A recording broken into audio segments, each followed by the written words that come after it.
जय हिंद प्यारे दोस्तों। आज की इस क्लास में हम लोग पढ़ने वाले हैं क्लास 10th फिजिक्स का दूसरा चैप्टर, जिस चैप्टर का नाम है मानव नेत्र एवं रंग बिरंगा संसार। दोस्तों, इसमें जितना भी ऑब्जेक्टिव प्रश्न शामिल किए गए हैं वो सभी वीपीआई ऑब्जेक्टिव प्रश्न है और इसमें टोटल 50 ऑब्जेक्टिव प्रश्न है। अगर आप इन 50 ऑब्जेक्टिव प्रश्न को देख लेते हो तो आपके बोर्ड एग्जाम में एक भी प्रश्न आपसे नहीं छूटेगा। तो बहुत ही इंपॉर्टेंट सभी प्रश्न है, इस प्रश्न को सभी देखना है। तो चलिए इस वीडियो को स्टार्ट करते हैं। दोस्तों, पहला नंबर प्रश्न है, सिग्नलों की व्याख्या कहाँ होती है? तो सिग्नलों की व्याख्या जो होती है मस्तिष्क में होती है, इसलिए आपका ऑप्शन एक करेक्ट हो जाएगा। आगे बढ़ते हैं। दूसरा नंबर प्रश्न है, अभिनेत्र लेंस की फोकस दूरी में परिवर्तन किसके द्वारा किया जाता है? तो पक्षाभि पेशियां द्वारा किया जाता है, इसलिए आपका ऑप्शन सी करेक्ट हो जाएगा। आगे बढ़ते हैं। 3 नंबर प्रश्न है, निकट दृष्टि दोष दूर करने के लिए किस लेंस का प्रयोग किया जाता है? तो निकट दृष्टि दोष को दूर करने के लिए अवतल लेंस का प्रयोग किया जाता है, आपका ऑप्शन भी करेक्ट हो जाएगा। और दूर दृष्टि दोष यानी दीर्घ दृष्टि दोष को दूर करने के लिए उत्तल लेंस का प्रयोग किया जाता है, इस बात को याद रखना है। चलिए आगे बढ़ते हैं।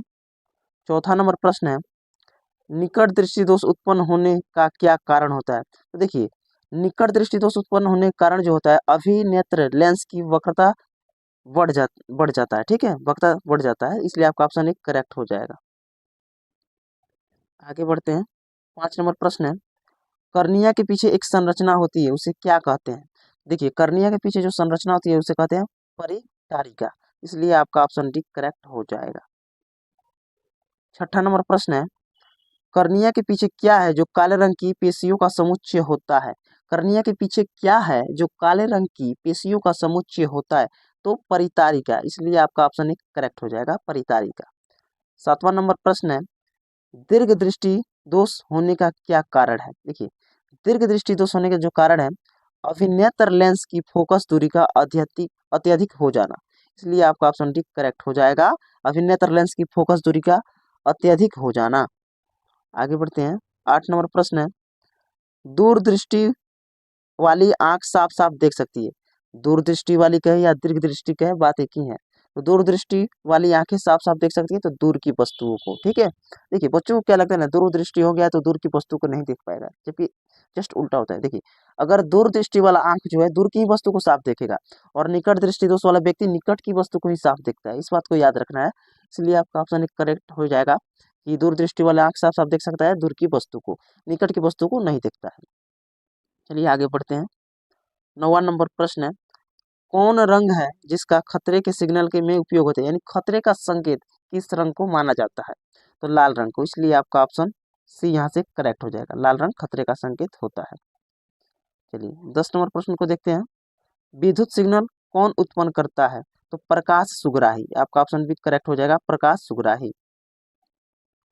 11 नंबर प्रश्न है, नेत्र में प्रवेश करने वाली प्रकाश किरणों का अधिकांश अपवर्तन कहाँ होता है? तो आपका ऑप्शन सी करेक्ट हो जाएगा, कर्निया के बाहर। 12 नंबर प्रश्न है, आंख में प्रवेश करने वाले प्रकाश की मात्रा को नियंत्रित कौन करता है? तो परितारिका, आपका ऑप्शन एक करेक्ट हो जाएगा। 13 नंबर प्रश्न है, दृष्टि निर्बंध सिद्धांत का उपयोग कहाँ होता है? देखिए, दृष्टि निर्बंध सिद्धांत का जो उपयोग होता है चलचित्र प्रक्षेपण में होता है। ठीक है, प्रक्षेपण में होता है, तो आपका ऑप्शन एक करेक्ट हो जाएगा। आगे बढ़ते हैं। यहाँ पर 14 नंबर प्रश्न है, वस्तु को हटा लेने के बाद भी नेत्र पटल पर प्रतिबिंब कितने सेकंड तक बना रहता है? सबसे इंपॉर्टेंट प्रश्न है, वीवीआई प्रश्न है, इसको बात को याद रखिएगा। ठीक है, वस्तु को हटा लेने के बाद भी नेत्र पटल पर प्रतिबिंब कितने सेकंड तक बना रहता है? तो आपका ऑप्शन एक करेक्ट हो जाएगा, 1/10 सेकंड। ठीक है, आपका ऑप्शन एक करेक्ट हो जाएगा। चलिए आगे बढ़ते हैं। 15 नंबर प्रश्न है, नेत्र में किसी वस्तु का बना प्रतिबिंब होता है। तो नेत्र में हमेशा जो वस्तु का प्रतिबिंब बनता है वास्तविक, उल्टा तथा छोटा कहाँ बनता है? तो रेटिना पे बनता है किसी वस्तु का प्रतिबिंब। हमेशा याद रखिएगा, नेत्र में किसी भी वस्तु का प्रतिबिंब बनेगा तो वास्तविक बनेगा और उल्टा। जब भी वास्तविक प्रतिबिंब होता है वो उल्टा होता है और छोटा बनेगा। ठीक है, तो आपका ऑप्शन सी करेक्ट हो जाएगा। चलिए आगे बढ़ते हैं।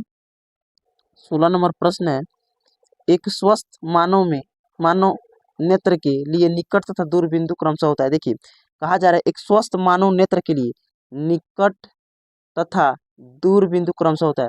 तो निकट बिंदु जो होता है 25 सेंटीमीटर होता है। ठीक है, और दूर बिंदु क्या होता है? अनंत होता है, इस बात को याद रखना है। निकट बिंदु पूछे तो 25 सेंटीमीटर और दूर बिंदु पूछे तो अनंत। लेकिन यहाँ पर दोनों मिलाकर पूछा है। देखिए यहाँ पर कह रहा है एक स्वस्थ मानव नेत्र के लिए निकट तथा दूर बिंदु क्रमशः होता है। तो पहले निकट का बात किया तो निकट होता है 25 सेंटीमीटर और दूर कितना होता है अनंत। तो ये आपका ऑप्शन डी करेक्ट हो जाएगा, 25 सेंटीमीटर एवं अनंत। चलिए आगे बढ़ते हैं। यहाँ पर 17 नंबर प्रश्न है, जरा दूरदर्शिता से पीड़ित व्यक्ति का उपचार किस प्रकार के लेंस से किया जाता है? तो बाइफोकल लेंस से। तो आपका ऑप्शन बी करेक्ट हो जाएगा, जरा दूरदर्शिता से पीड़ित व्यक्ति का उपचार किस लेंस से किया जाता है? तो याद रखना है बाइफोकल लेंस से। ठीक है, चलिए आगे बढ़ते हैं। 18 नंबर प्रश्न है, अपने लेंस की फोकस दूरी को बदलकर दूर या निकट की वस्तु को साफ साफ देख सकने की आंख के गुण को कहते हैं, क्या कहते हैं? तो समंजन क्षमता। आपका ऑप्शन बी करेक्ट हो जाएगा। ठीक है, देखिए समंजन क्षमता एक ऐसी क्षमता होती है जिसके द्वारा नेत्र लेंस की फोकस दूरी अपने आप बदलते रहती है, यानी घटते बढ़ते रहती है, उसे समंजन क्षमता कहते हैं। चलिए आगे बढ़ते हैं। 19 नंबर प्रश्न है, श्वेत प्रकाश की किरण जब किसी प्रिज्म से होकर गुजरती है तब जो रंग यानी रंग को वर्ण भी कहा है, सबसे अधिक विचलित होती है वह है। देखिए जब एक प्रिज्म से होकर, ठीक है, श्वेत प्रकाश, कौन प्रकाश? श्वेत प्रकाश, ये श्वेत प्रकाश है। जब श्वेत प्रकाश की किरण एक प्रिज्म से होकर गुजरती है तो दूसरी ऊर्जा को 7 रंगों में विभक्त हो जाती है, इस तरह करके। ठीक है, 7 रंग पे और पर्दे पर पड़ती है, इस बात को तो आप जानते ही होंगे। तो कहा जा रहा है जो रंग सबसे अधिक विचलित होती है, सबसे अधिक विचलित होती है वो होती है बैगनी। सबसे देखिएगा नीचे बैगनी होती है और ऊपर में लाल रंग। ठीक है, इस बात को याद रखना है, सबसे ज्यादा विचलित होने वाली जो रंग है बैगनी है। तो आपका ऑप्शन सी करेक्ट हो जाएगा। चलिए आगे बढ़ते हैं। 20 नंबर प्रश्न है, नेत्र गोलक के गोल होने पर देख पाते हैं। देखिए नेत्र गोलक के गोल होने पर देख पाते हैं निकट की वस्तुओं को, इसलिए आपका ऑप्शन एक करेक्ट हो जाएगा। 21 नंबर प्रश्न है, मंद प्रकाश में किसकी शिथिलता से पुतली पूर्ण रूप से फैल जाती है? मंद प्रकाश में किसकी शिथिलता से पुतली पूर्ण रूप से फैल जाती है? तो परितारिका। आपका ऑप्शन बी हो जाएगा। 22 नंबर प्रश्न है, मानव नेत्र के किस भाग पर किसी वस्तु का प्रतिबिंब बनता है? मानव नेत्र के किस भाग पर किसी वस्तु का प्रतिबिंब बनता है? रेटिना या दृष्टिपटल। याद रखना, आपका ऑप्शन डी करेक्ट हो जाएगा। आप रेटिना कहिए तब चाहे दृष्टिपटल कहिए तब, एक ही चीज का दो नाम है। ठीक है, रेटिना या दृष्टिपटल। तो मानव नेत्र के जब भी पूछे किस भाग पर किसी वस्तु का प्रतिबिंब बनता है तो रेटिना या दृष्टि पटल पर। ठीक है, और जो रेटिना पर या दृष्टि पटल पर जो वस्तु का प्रतिबिंब बनता है वो हमेशा उल्टा होता है, वास्तविक होता है, उल्टा होता है और छोटा होता है। ठीक है, और दिमाग जो इसे कैलकुलेशन करके वो सीधा मतलब कि दिमाग को दिखाता है। ठीक है, इस बात को याद रखना। 23 नंबर प्रश्न को देखते हैं। 23 नंबर प्रश्न है, नेत्र लेंस की फोकस दूरी अधिक हो जाने से कौन सा दृष्टि दोष होता है? अधिक होने से दूर दृष्टि दोष होता है, याद रखिएगा, आपका ऑप्शन भी करेक्ट हो जाएगा। और कम होने से निकट दृष्टि दोष होता है। चलिए आगे बढ़ते हैं। 24 नंबर प्रश्न है, तारों के टिमटिमाने की व्याख्या किस सिद्धांत पर आधारित है? तारों के टिमटिमाने की व्याख्या किस सिद्धांत पर आधारित है? तो अपवर्तन के सिद्धांत पर। तो आपका ऑप्शन करेक्ट हो जाएगा। 25 नंबर प्रश्न है, जो नेत्र निकट स्थित वस्तु को साफ नहीं देख सकता उस नेत्र में होता है। देखिए जो नेत्र निकट स्थित वस्तु को साफ नहीं देख सकता है उस नेत्र में होता है दीर्घ दृष्टि दोष यानी दूरदृष्टि दोष। आपका ऑप्शन एक करेक्ट हो जाएगा, क्योंकि दूरदृष्टि दोष में दूर की वस्तु दिखाई देती है लेकिन निकट की वस्तु नहीं दिखाई देती है, जबकि निकट दृष्टि दोष में निकट की वस्तु दिखाई देती है, दूर की वस्तु नहीं दिखाई देती है। यानी जो दृष्टि दोष है वही चीज दिखाई देगा। जैसे दूर दृष्टि दोष है तो दूर की वस्तु दिखाई देगी, अगर निकट दृष्टि दोष है तो निकट की वस्तु दिखाई देगी। कंप्लीट। चलिए आगे बढ़ते हैं। 26 नंबर प्रश्न है, इंद्रधनुष का बनना किस परिघटना पर आधारित है? देखिए इंद्रधनुष का बनना जब भी पूछे किस परिघटना पर आधारित है तो आपको याद रखना है प्रकाश का वर्ण विक्षेपण। तो आपका ऑप्शन सी करेक्ट हो जाएगा, प्रकाश का वर्ण विक्षेपण। 27 नंबर प्रश्न को देखते हैं। कह रहा है, दृश्य प्रकाश में किस वर्ण का तरंग दैर्घ्य सबसे अधिक होता है? दृश्य प्रकाश में किस वर्ण का तरंग दैर्घ्य सबसे अधिक होता है? तो लाल। आपका ऑप्शन बी करेक्ट हो जाएगा। और सबसे कम पूछता तो बैगनी। ठीक है, चलिए 28 नंबर प्रश्न है, श्वेत रंग कितने रंगों के मेल से बना है? तो श्वेत रंग 7 रंगों के मेल से बना है। तो आपका ऑप्शन डी करेक्ट हो जाएगा। दोस्तों 29 नंबर प्रश्न है, स्पेक्ट्रम को प्राप्त करने के लिए किसका प्रयोग होता है? देखिए स्पेक्ट्रम को प्राप्त करने के लिए प्रिज्म का उपयोग होता है, तो आपका ऑप्शन डी करेक्ट हो जाएगा। ठीक है, हाँ एक बात याद रखिएगा, प्रिज्म 5 सतहों से बना होता है, 5 सतहों से बना होता है। प्रिज्म में कितने सतह होते हैं, तो 5 सतह होते हैं, इस बात को याद रखना है। प्रिज्म में 5 सतह होते हैं और 5 सतहों से मिलकर एक प्रिज्म बना होता है। ठीक है, चलिए आगे बढ़ते हैं। 30 नंबर प्रश्न है, जो नेत्र निकट स्थित वस्तुओं को स्पष्ट नहीं देख पाता उस नेत्र में होता है दीर्घ दृष्टि दोष यानी दूरदृष्टि दोष। आपका ऑप्शन करेक्ट हो जाएगा। 31 नंबर प्रश्न है, चंद्रमा पर खड़े अंतरिक्ष यात्री को आकाश कैसा प्रतीत होता है, तो काला प्रतीत होता है। आपका ऑप्शन डी करेक्ट हो जाएगा। ठीक है, चंद्रमा पर खड़े अंतरिक्ष यात्री को आकाश कैसा प्रतीत होता है, तो काला प्रतीत होता है। ठीक है, इसलिए आपका ऑप्शन डी करेक्ट हो जाएगा। 32 नंबर प्रश्न है, नेत्र की समंजन क्षमता कम हो जाने से उत्पन्न होता है जरा दृष्टि दोष। आपका ऑप्शन सी करेक्ट हो जाएगा। ठीक है, याद रखिएगा। चलिए आगे बढ़ते हैं दोस्तों। 33 नंबर प्रश्न है, किस दृष्टि दोष में किसी भी वस्तु का प्रतिबिंब रेटिना के आगे बन जाता है। देखिए करेक्ट, किस दृष्टि दोष में किसी भी वस्तु का प्रतिबिंब रेटिना के आगे बनता है। बहुत ही महत्वपूर्ण प्रश्न है। रेटिना के आगे, रेटिना पर न बनकर रेटिना के आगे बन जाता है। दोस्तों ये आपका हो जाएगा निकट दृष्टि दोष। आपका ऑप्शन करेक्ट हो जाएगा। यहाँ पर आपको दिख रहा है, इस पे ध्यान नहीं देना है, आपको इस पे ध्यान देना है, निकट दृष्टि दोष। लेकिन अगर वही पूछता कि रेटिना के पीछे बन जाता है, तो दूर दृष्टि दोष में रेटिना के पीछे बन जाता है। ठीक है, याद रखना है। तो दोस्तों यहाँ पर जब भी पूछे रेटिना के आगे बनता है तो निकट दृष्टि दोष होगा, और रेटिना के पीछे बनेगा तो दीर्घ दृष्टि यानी दूरदृष्टि दोष होगा। ठीक है, चलिए आगे बढ़ते हैं। 34 नंबर प्रश्न है, जो नेत्र दूर स्थित वस्तुओं को साफ नहीं देख पाता है उस नेत्र में होता है, तो दोस्तों निकट दृष्टि दोष। आपका ऑप्शन भी करेक्ट हो जाएगा, क्योंकि निकट दृष्टि दोष वाला व्यक्ति निकट की वस्तु को साफ देख पाता है लेकिन दूर की वस्तु को साफ नहीं देख पाता है। ठीक है, चलिए 35 नंबर प्रश्न है, विभिन्न दूरियों पर किसी वस्तु के प्रतिबिंब को फोकस करने के लिए आंख के लेंस की फोकस दूरी परिवर्तित होती है, तो दोस्तों सिलियरी पेशियों के द्वारा, इसलिए आपका ऑप्शन सी करेक्ट हो जाएगा। दोस्तों 36 नंबर प्रश्न है, किसी कोलाइडी विलयन में निलंबित कणों से प्रकाश के प्रकीर्णन को कहा जाता है, तो टिंडल प्रभाव। आपका ऑप्शन सी करेक्ट हो जाएगा। 37 नंबर प्रश्न है, निम्न में से किस दृष्टि दोष में नेत्र को क्रिस्टलीय लेंस धुंधला अपारदर्शी हो जाता है, तो मोतियाबिंद में। आपका ऑप्शन भी करेक्ट हो जाएगा। मोतियाबिंद क्या है, देखिए कभी कभी अधिक उम्र के व्यक्तियों का क्रिस्टलीय लेंस दूधिया एवं धुंधला हो जाता है, जिसे क्या कहा जाता है, मोतियाबिंद कहा जाता है, और मोतियाबिंद अधिक उम्र के व्यक्तियों में होता है। ठीक है, चलिए आगे बढ़ते हैं दोस्तों। 38 नंबर प्रश्न है, मानव नेत्र में उपस्थित लेंस है, तो देखिए मानव नेत्र में जो लेंस पाया जाता है वो उत्तल लेंस होता है, इसलिए आपका ऑप्शन एक करेक्ट हो जाएगा। आगे बढ़ते हैं।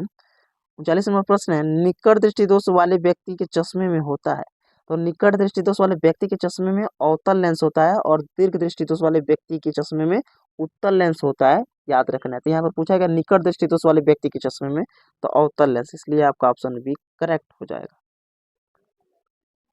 देखिए यहाँ पर 40 नंबर प्रश्न है, सामान्य मानव नेत्र को दूरबिंदु, देखिए सामान्य मानव नेत्र का जो दूरबिंदु होता है अनंत होता है। दूरबिंदु पूछे तो अनंत, ठीक है, और निकट बिंदु पूछे तो 25 सेंटीमीटर। निकट अगर बिंदु पूछे, निकट बिंदु पूछे तो 25 सेंटीमीटर, लेकिन इसमें पूछा क्या गया दूरबिंदु, तो दूरबिंदु अनंत होता है, इसलिए आपका ऑप्शन डी करेक्ट हो जाएगा। चलिए आगे बढ़ते हैं। 41 नंबर प्रश्न है, आकाश का रंग नीला किसके कारण प्रतीत होता है। देखिए तो देखिए आकाश का जो रंग नीला जो प्रतीत होता है उसका जो कारण है प्रकाश का प्रकीर्णन है, इसलिए आपका ऑप्शन भी करेक्ट हो जाएगा। ठीक है, प्रकाश के प्रकीर्णन के कारण आकाश का रंग जो है नीला दिखाई देता है। यहाँ पर 42 नंबर प्रश्न है, प्रकाश के किस रंग का तरंग दैर्ध्य सबसे कम होता है। देखिए सबसे कम का बात किया तो बैगनी हो जाएगा, इसलिए आपका ऑप्शन ए करेक्ट। लेकिन अगर वहीं पर बात करता कि प्रकाश के किस रंग का तरंग दैर्ध्य सबसे अधिक होता है, तो आपका हो जाता है लाल। क्या होता है, लाल। यहाँ पर पूछा गया कम तो आपका बैगनी हो जाएगा, अगर पूछता अधिक तो लाल हो जाता। ठीक है, इस बात को याद रखना है। 43 नंबर प्रश्न है, प्रिज्म से प्रकाश की कौन सी घटना घटती है। प्रिज्म से प्रकाश की कौन सी घटना घटती है, तो वर्ण विक्षेपण। वर्ण विक्षेपण, क्योंकि देखिए जब एक प्रिज्म से श्वेत प्रकाश गुजारा जाता है तो 7 रंगों में बंट जाता है, फिर वो 7 रंगों का आप प्रिज्म से गुजारिएगा तो श्वेत रंग में बदल जाएगा, तो ये वर्ण विक्षेपण को दर्शाता है, इसलिए आपका ऑप्शन सी करेक्ट हो जाएगा। चलिए 44 नंबर प्रश्न है, दीर्घ दृष्टि के निवारण के लिए उपयोग किया जाता है। दीर्घ दृष्टि दोष का दूसरा नाम क्या है, दूरदृष्टि दोष। तो दीर्घ दृष्टि के निवारण के लिए उपयोग किया जाता है उत्तल लेंस का। आपका ऑप्शन बी करेक्ट हो जाएगा। 45 नंबर प्रश्न है, स्पेक्ट्रम में किस रंग की किरण का विचलन यानी झुकाव कम होता है? तो लाल रंग का। देखिए ऐसे प्रिज्म होता है, यहाँ से आप श्वेत रंग गुजारिएगा तो इधर जाके 7 रंगों में ये बंट जाएगा, इस तरह करके 7 रंगों में बंट जाता है। तो सबसे जो हो रहा है झुकाव कम किसका होता है? तो लाल रंग, क्योंकि लाल रंग ऊपर में होता है और बैगनी रंग नीचे होता है। तो अगर पूछता है कि सबसे अधिक झुकाव होता है किसका, तो बैगनी रंग का। सबसे कम झुकाव किसका होता है? तो लाल रंग का। आपका ऑप्शन एक करेक्ट हो जाएगा। चलिए आगे बढ़ते हैं। यहाँ पर 46 नंबर प्रश्न है, नेत्रगोला का व्यास लगभग होता है। देखिए नेत्रगोला का जो व्यास होता है लगभग आपका जो होता है 2.3 सेंटीमीटर के आसपास होता है। यही आपका हो जाएगा। आपका ऑप्शन एक करेक्ट हो जाएगा, 2.3 सेंटीमीटर।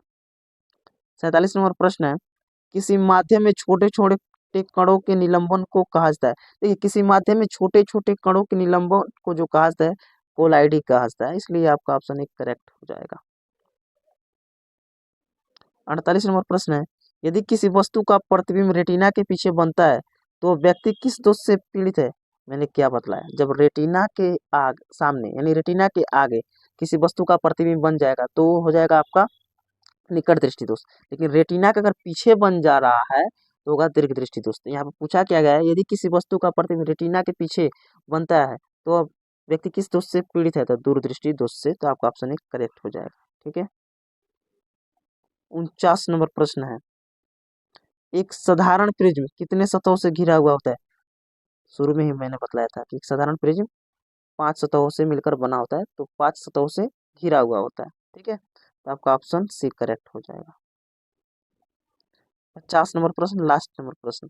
यदि अभी तक आप वीडियो को लाइक नहीं किए तो प्लीज वीडियो को लाइक कर दीजिए, क्योंकि बहुत मेहनत लगता है वीडियो बनाने में। और कमेंट में जरूर बताइएगा कि समझ में आ रहा है कि नहीं आ रहा है। ठीक है। 50 नंबर प्रश्न है, आंख व्यवहार करता है। यहाँ पर होना चाहिए आंख व्यवहार करता है, लेकिन यहाँ पर दिया है आंख व्यवहार होता है। कोई बात नहीं, आंख जो व्यवहार करता है उत्तल लेंस की तरह, इसलिए आपका ऑप्शन भी करेक्ट हो जाएगा। आई होप कि दोस्तों आप सभी को यहाँ तक अच्छा से समझ में आया होगा। तो फिर मिलते हैं एक नई वीडियो के साथ, तब तक के लिए जय हिंद, वंदे मातरम।